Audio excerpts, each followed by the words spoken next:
The upcoming Hobbit Magic the Gathering set has some insane legendary creatures that you should consider running as your commander. First up is Bjorn the Fierce, and for 3 and 2 green you get a legendary bear shapeshifter warrior with trample that says other bears you control get +2/+2, and at the beginning of combat on your turn, put a trample counter on up to 1 target creature you control, and it becomes a bear in addition to its other types. Then, if you control 3 or more bears, draw 2 cards. Did this just beat Ayula as the #1 bear commander? In Bear Tribal, you will get insane value out of this, especially since you don't really have to run Bear Tribal with him in the command zone. Next up, we've got the Lord of Eagles, and for 7 and 2 blue, you get a legendary Bird Noble with Flash that says this spell costs X less to cast, where X is the total power of creatures you control with flying, and of course, it also has flying. And with a PT of 8/8, this is comparable to Galta, but mono blue. Now we've got Bard King of Dale. He's 4 and Azorius for a legendary human noble archer with reach and vigilance. If you would draw a card except the first one you draw on each of your draw steps, draw 2 cards instead.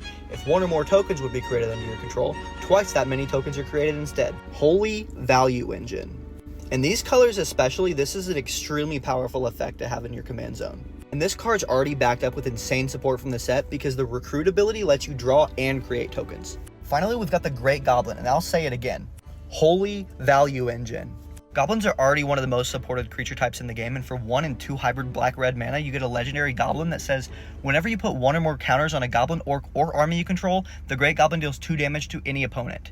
And whenever another goblin, orc, or army you control dies, exile the top card of your library and you may play it until the end of your next turn. Now, combining this card specifically with some of the new Hobbit cards and the past Lord of the Rings cards and all the goblins printed throughout Magic's history, this creature has some serious potential in the command zone, and this might be the first commander I build from the Hobbit.